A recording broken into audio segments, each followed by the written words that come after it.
Baik, selamat malam. Salam sejahtera untuk kita semua. Perkenalkan, nama saya Ali Alfebrian Ibran Betanu, mahasiswa sosiologi semester 6 kelas C dengan NIM 1803030112. Mata kuliah Pendidikan Anti Korupsi. Pada pembahasan kali ini saya akan membahas terkait dengan pelantikan 5 bupati di NTT. Ya, langsung saja, sebanyak 5 pasangan bupati terpilih dalam Pilkada 2020 yang dilantik di Kupang, Nusa Tenggara Timur, NTT. 5 pasangan bupati terpilih ini yang dilantik berasal dari Kabupaten Timur Tengah Utara, Kabupaten Ngada, Kabupaten Manggarai, Kabupaten Manggarai Barat, dan Kabupaten Sumber Timur. Yang dimana berharap dalam masa pimpinannya bupati tersebut tidak bermain curang dengan cara korupsi. Korupsi menjadi kata yang sangat populer dan akrab di telinga rakyat Indonesia pasca reformasi. Korupsi telah menjadi musuh nomor satu bangsa, bahkan tertaktub dalam TAP MPR nomor 10 tahun 1998 tentang penyelenggara negara yang bersih dan bebas korupsi. Tekad untuk melawan penyakit korupsi kini nyata dan bentuknya menjadi lembaga super body yang dimana Komisi Pemberantasan Korupsi atau KPK. Kelahiran KPK menjadi fase di tengah hausnya rakyat akan keadilan dan pemberantasan korupsi, sebab dalam perlawanan korupsi hanya melakukan tahapan teori yang dimana pada akhirnya menjadi sesuatu yang menyentuh. Nah, seiring berjalannya KPK, harapan ini kian menjadi nyata. Sosok-sosok selama ini yang tidak tersentuh hukum satu persatu dijerat KPK dan menginap di Hotel Pardeo, mulai dari bupati, wakil wali kota, atau gubernur, menteri, jenderal, anggota DPR, pengusaha, sampai ketua lembaga-lembaga tertinggi negara. Nah, dalam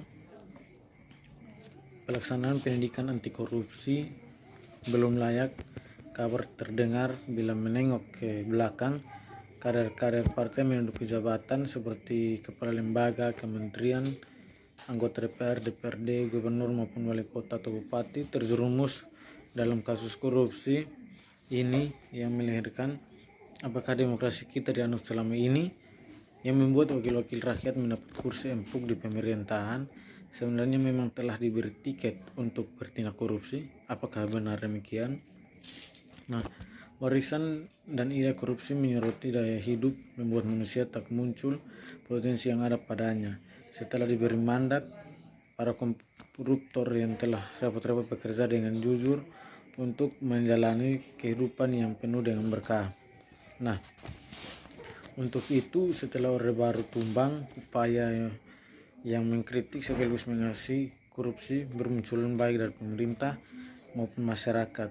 Selain dari membentuk KPK, pemerintah sudah makin transparan dalam soal penyaluran anggaran dan penyelenggaraan pembangunan dalam pengelolaan negara.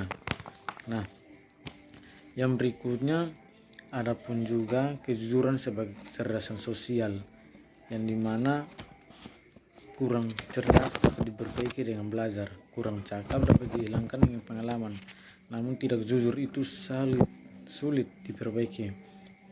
Nilai kejujuran dan anti korupsi dapat ditanamkan lewat beragam ajaran doktrin dan praktik. Sudah barang tentu ajaran doktrin ini di sini berhubungan dengan kecerdasan emosional atau sosial. Sayangnya dalam praktiknya masyarakat masih menganggap kecerdasan sosial bukan yang utama, yang berada di bawah atau bahkan jauh di bawah kecerdasan kognitif. Dalam tulisannya berjudul Kepintaran dan Kebaikan, bahwa guru bisa saja kesulitan atau bahkan tidak memiliki imajinasi untuk memetakan dan menilai kecerdasan emosi yang muncul di ranah afeksi. Itu tentunya menjadi sesuatu yang tidak sadar dan memiliki kecerdasan intelektual. Nah, untuk itu selain itu anak juga perlu dipelajari untuk memikirkan dengan seimbang hal-hal yang memutihkan hak dan kewajiban, terutama saat mereka sudah beranjak remaja, harus mendapatkan sosialisasi sejak dini, sehingga ketika mereka keluar tidak terjerumus kepada hal-hal yang tidak diinginkan.